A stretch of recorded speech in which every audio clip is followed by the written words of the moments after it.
Yung buntag sa tanan guys, na ako karon dire sa ato ang amigo, ipinatawag tayo sa lahat po ng makarinig sa mga impormasyon ng ating kaibigan. Nasa inyo na lang po kung maniniwala kayo at mag-ready. Wala naman po mawawala sa inyo kung ito po ang gawin ninyo, yung mga impormasyon na ipinapaabot ng ating kaibigan, at ito po ang kanilang nakikita na mangyayari po dito, na masama dito sa mundo natin. Ito po yung impormasyon tungkol ito sa digmaan guys. Sinabi na po ng ating kaibigan kung sino po ang nagtataglay po ng espiritu ng Diablo. Sinabi po ng ating kaibigan kung anong bansa ito at sinong presidente. Yung mga tao guys, sa totoo lang, hindi po nila iniisip ang buhay at ang kapakanan nito kaibigan. Salamat po sa inyong tawag sa atin, kaya naparito ako para po makuha ang mga impormasyon ninyo at maipaabot natin sa mga tao. Kung ano man po yan, walang problema kung bad news ito, kasi mas mabuti na maaga pa ay malaman na nila.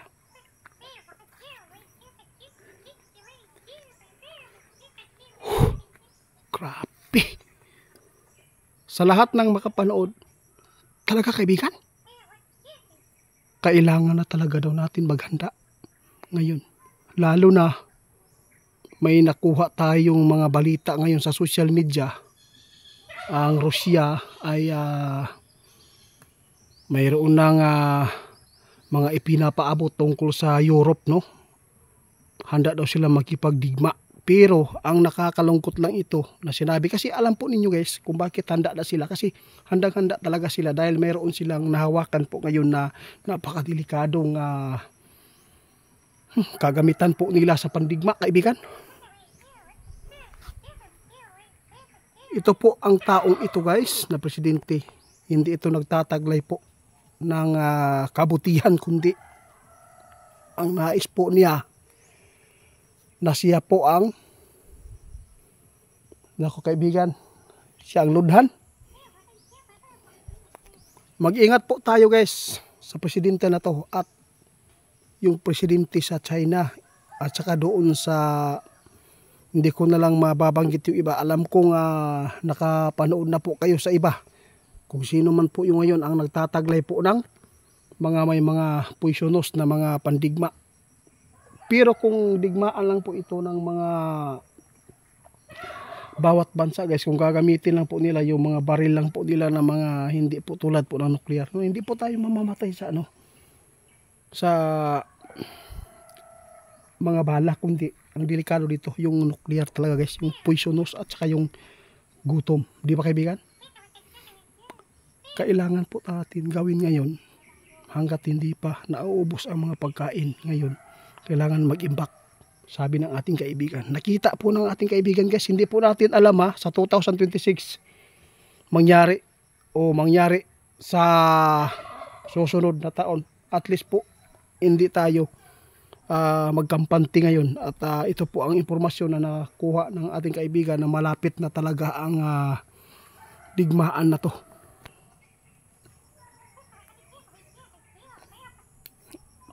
Alam po, naku po, ito ang nakita ng ating kaibigan. Hindi mahalaga ang mga tao na nakapalibot sa kanila. Alam po niyo guys, swerte tayo dahil po ang ating bansa natin ay hindi po sa Diablo. Dahil nakikita po natin guys, no, ay hindi po tayo tulad sa kanila. Hindi tayo gusto ng gulo. Pero sa ibang bansa guys, nais po talaga nila na matirang matibay po ang mga lugar nila, kung sino po ang mga bansa na pinaka-high power, di ba kaibigan? Yun po ang kanilang nais. Gusto po nila na sila po ang sambahin. Oo. Paano na lang po ang Amerika, na mas makapangyarihan ang Amerika kung ikumpara po doon. Pero ang nakakatakot po dito, yung sinabi po ng ating kaibigan na tuklasan po nila yung nuclear at saka yung may mga poison. Kaya maraming tao mga mawawala. Sus, grabe naman ito kaibigan eh. Alam po ninyo kung bakit ito nakita ng ating kaibigan, kasi tinitingnan po nila ang mga pangyayari na magaganap dito. Hindi lang po ang mga kalamidad ang tiningnan ng ating kaibigan. Pati po ang mga kalagayan po dito sa bawat country natin guys. Tinitingnan ngayon na ito po ang natuklasan ng ating kaibigan. Malapit na daw talaga ang digmaan, kaya mag-ingat tayo. Sabi ng iba, kapag magkaroon po ng digmaan, doon po daw magsisimula ang 3 days of darkness. Ito po. Pero hindi naman po sinabi ng ating kaibigan na ito po yung darkness na sabi ng ibang yung mga nagpaabot. Huwag kayong matakot sa mga darkness guys, kasi po alam po ninyo ang napakadelikado ang ginagawa ng mga tao ngayon. Sobrang nakakatakot at malagim at karumal-dumal talaga. Guys, alam po ba niyo, ipaliwanag ko kaibigan na kung bakit ako ipinatawag.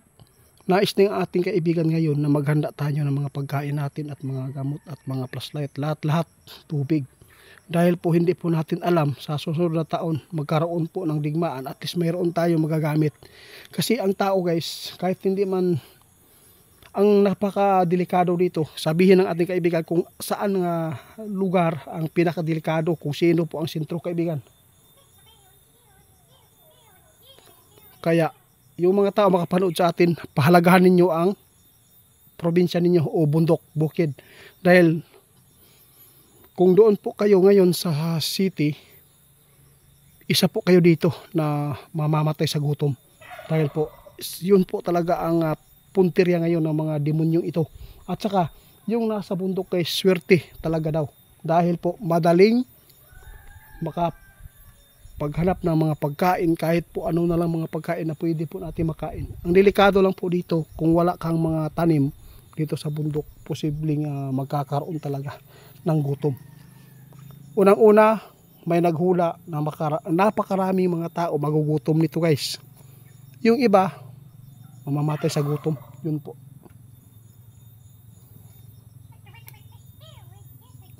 Kaya sana magustuhan po ninyo itong impormasyon na sinabi ng ating kaibigan. Sana po makuhaan po ninyo itong paraan ngayon na kailangan natin maghanda. Dahil nakakatakot po.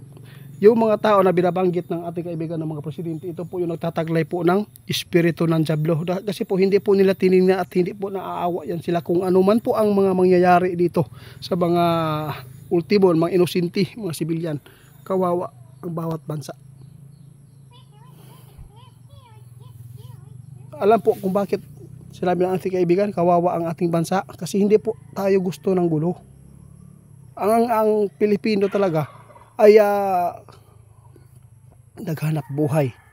Yun po ang pinapangarap na makakain po ng 3 beses sa isang araw. Yun lang. Pero ang iba, kasi yung mga tao talaga nasa posisyon ngayon guys na porket may mga kapangyarihan na pong nakamit. Hindi po kapangyarihan tulad po ng kapangyarihan ng mga elemento, kundi yung mga kayamanan nila. Kaya ito po ang ginagawa. Kasi nakulangan hindi maganda ang nasa isip nila, kasi po sinaniban sila ng diablo. Ito po yung mga tao ng mga presidente. Tandaan po niyo ito. Ito po yung magbibigay po ng kaguluhan.